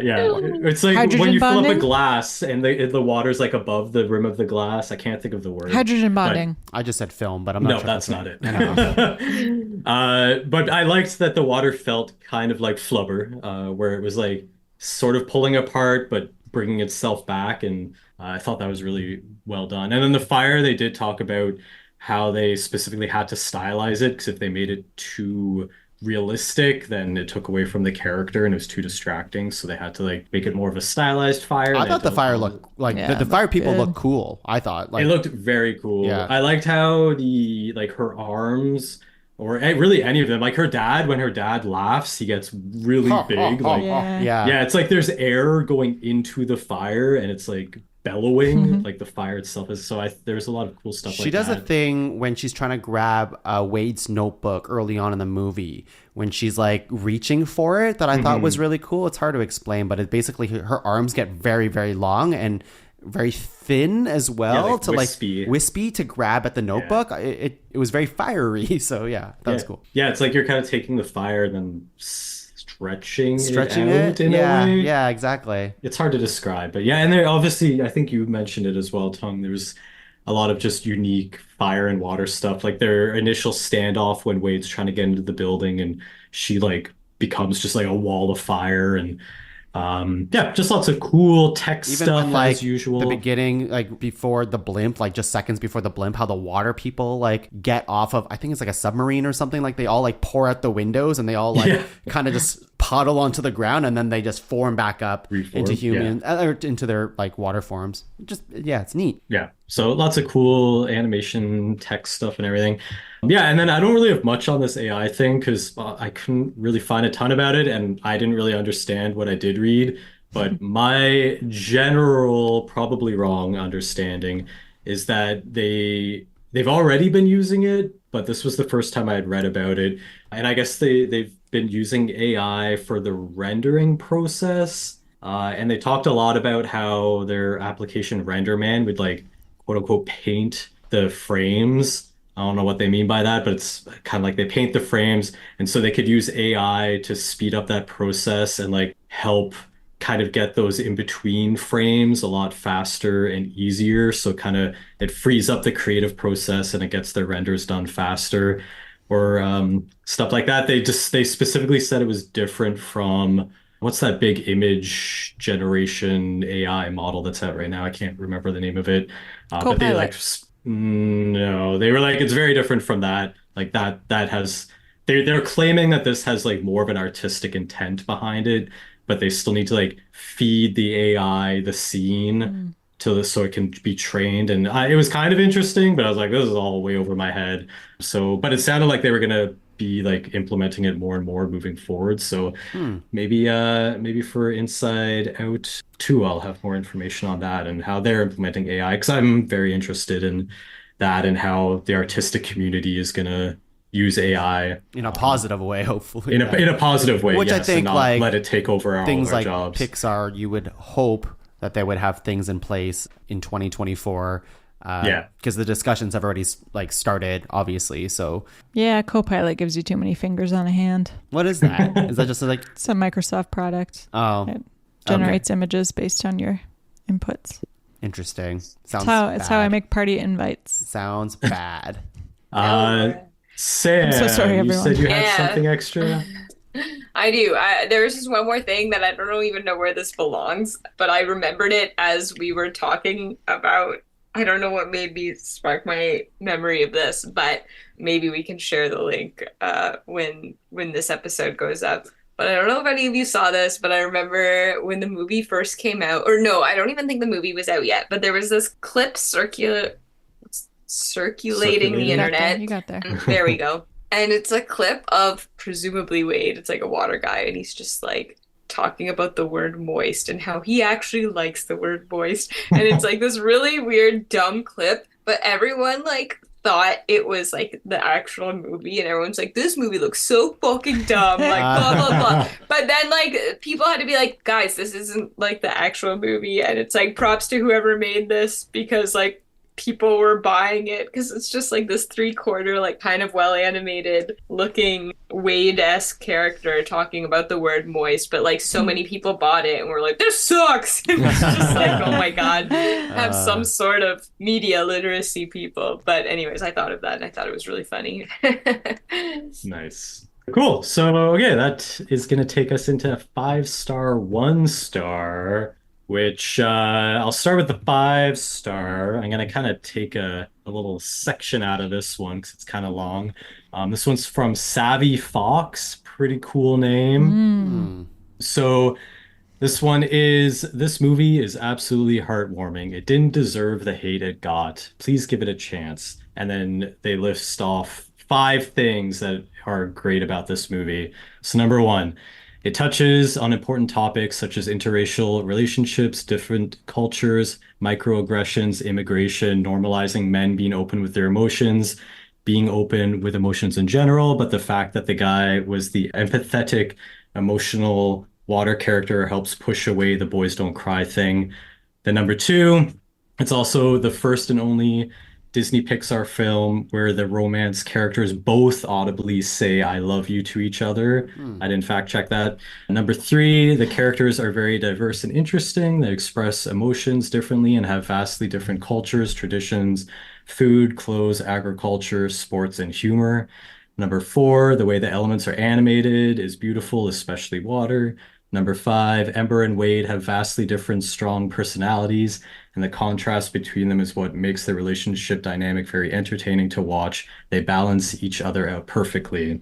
They then go on to talk about how they don't usually like romantic movies and that kind of stuff, but it basically ends with, this movie tugs on your heartstrings in all the best ways. This is the sweetest film I've ever seen, and I highly recommend you give it a chance. Wow. Wow. Yeah. It's always so bizarre hearing like a genuine review in 5-star, 1-star. It's just like, normal I saw the point words. forms and I was like, I gotta take this one. Yeah, Like, yeah. They listed off the things. Yeah, for sure. But that takes us to 1 star. Oh, here we go. Oh. So here we go. Unsavvy Fox. Yeah, I got Is it gonna 2 be about this Fortnite? time because they're both kind of short. First one's from Maggie Miller, not as cool as Savvy Fox. Cheesy cringe romance, predictable. Any person can build this type of story in under 10 minutes, like main points and characters. Too predictable, not surprising for Disney. That's the review. Wow. Wow, So- rude, Maggie. Super easy to write this movie in 10 minutes. Did not take them 4 years. It's totally fine. But it took 10 seconds to write your review, Maggie. Yeah, Maggie. Second 1 star is from Shady Mirza, is probably how you say that. Pixar dares to ask the question, what if we let the director of The Good Dinosaur do another movie? That's pretty funny. That's pretty funny. And accurate. The good news is The Good Dinosaur is no longer Pixar's worst movie. No. The bad That Oh. is insane. Cars 2. Wow. news. The bad news, Elemental is a steaming pile of rehashed ideas and poorly thought out new concepts. Disagree. Bold. This movie's better than Good Dinosaur. I'm And gonna Good say- Dinosaur is better than Cars 2. Yeah. Yeah, Both things are true. Cars 2 is much, much worse. I don't like those raptor birds, though. And got Still Good don't. Dinosaur. Yeah. Yeah.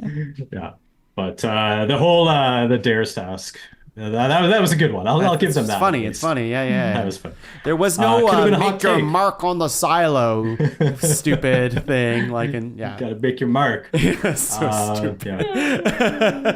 Could have been a hot take, which takes us into Hot takes! Hot takes. Hot takes! So many to pull from. The fire nuts. Obviously. We brought had to you by the Fire Nuts. the fire nuts. The glass tempering is really Ember. cool.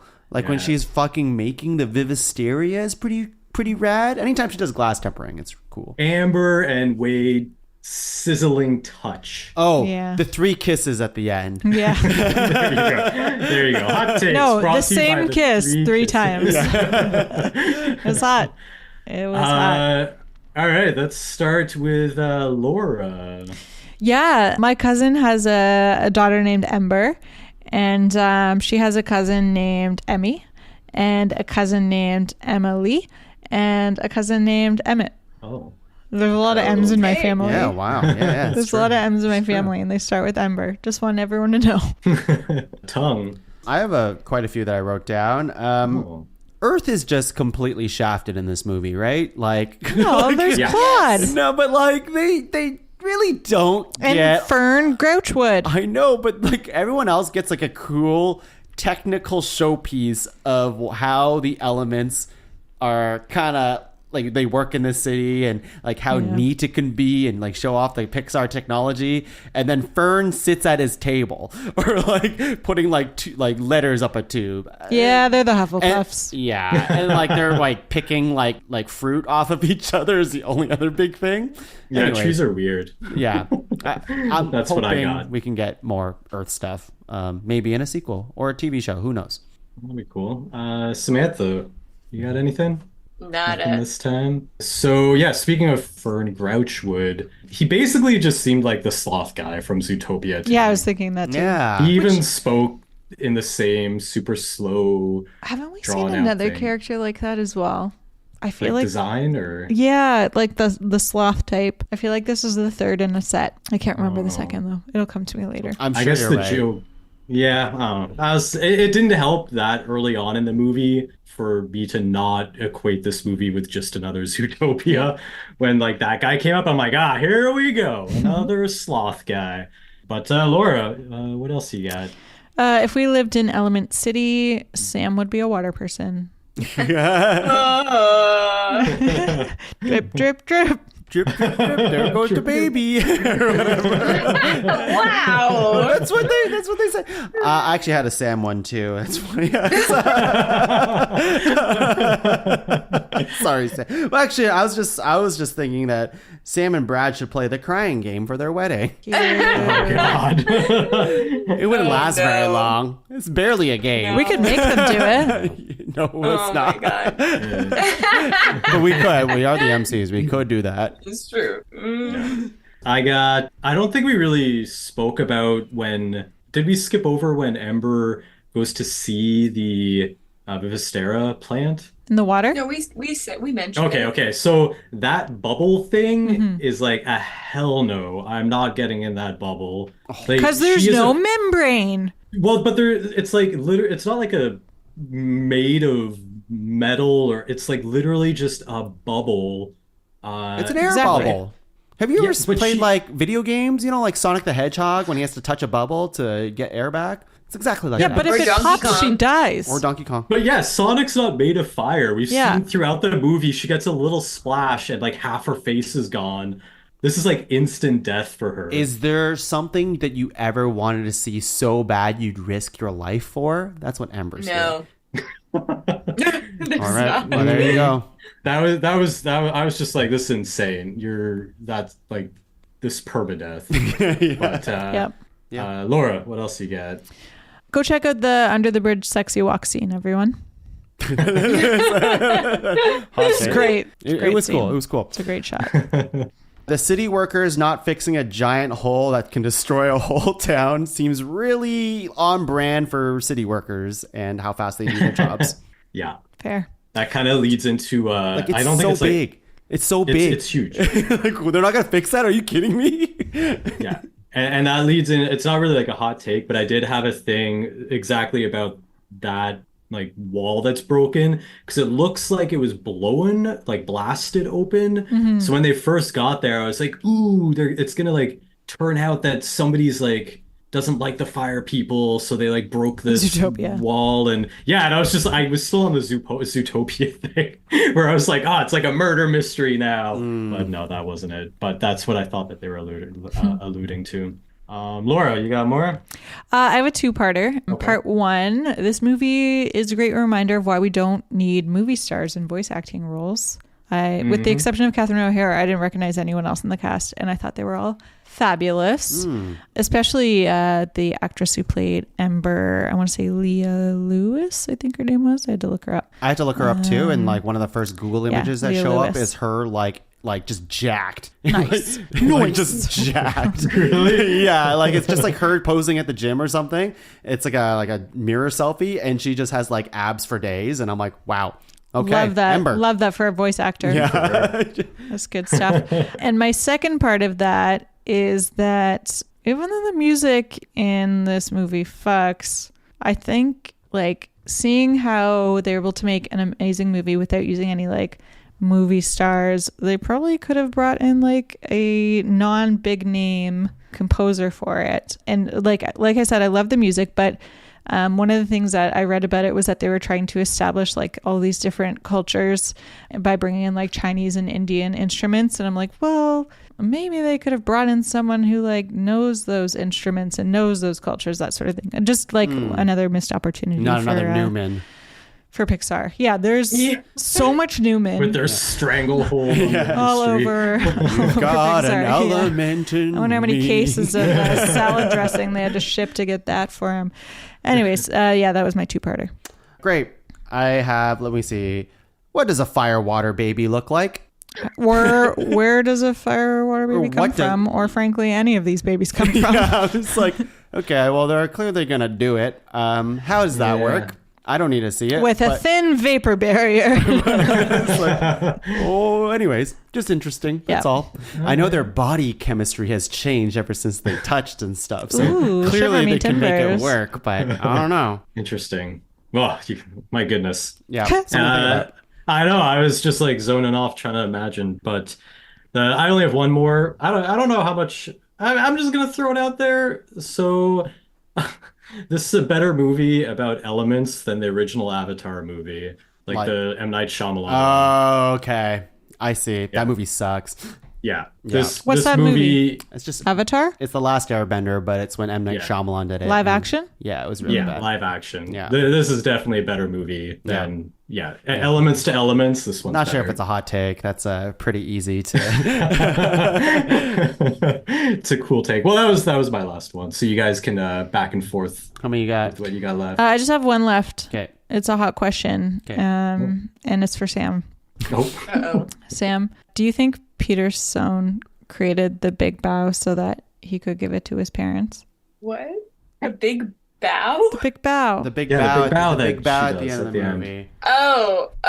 But they passed away before he could give it to Yeah, them. I was gonna say that makes it really sad. Exactly. I was trying to make you cry.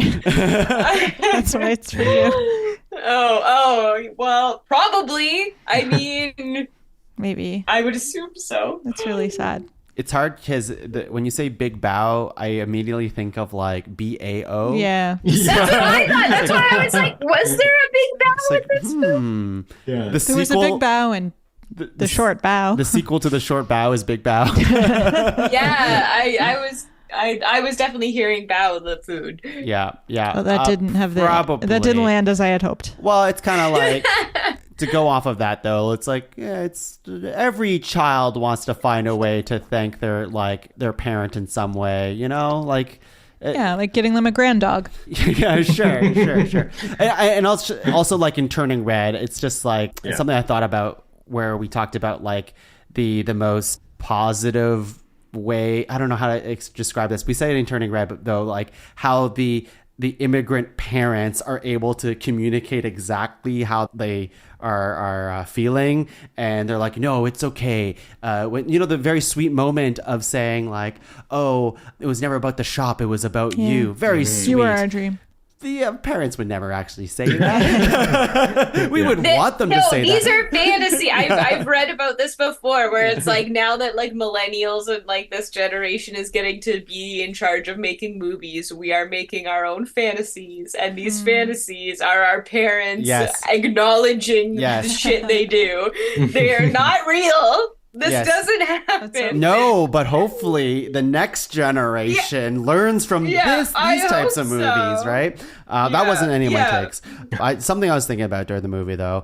I was thinking about how Pixar has graduated from movies just about jobs and movies just about generational trauma to movies about jobs and generational trauma.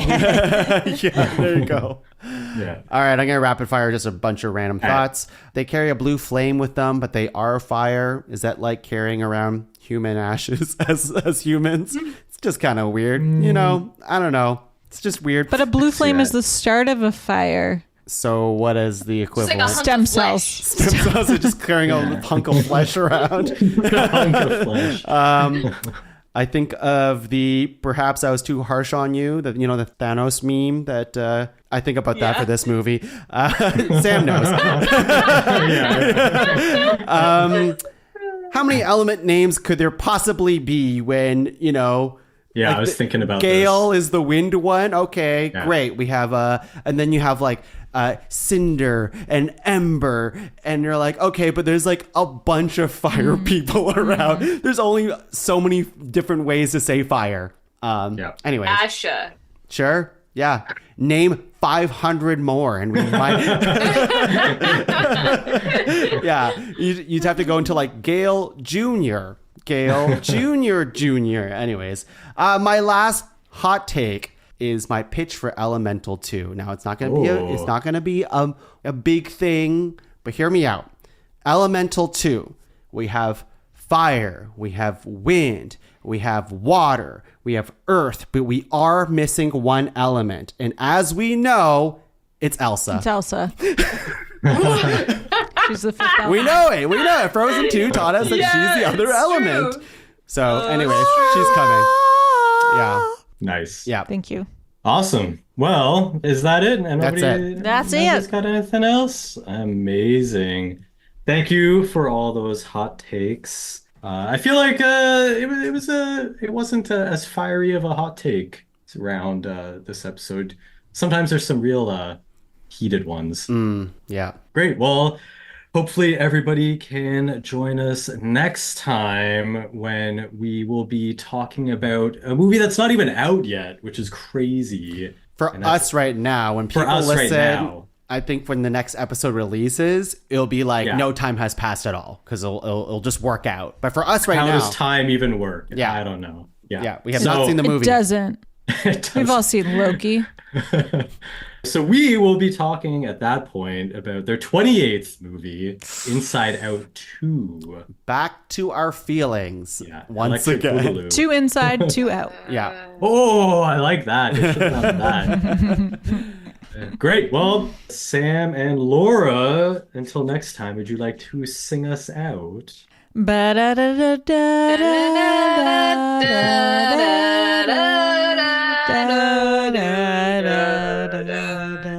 Wow.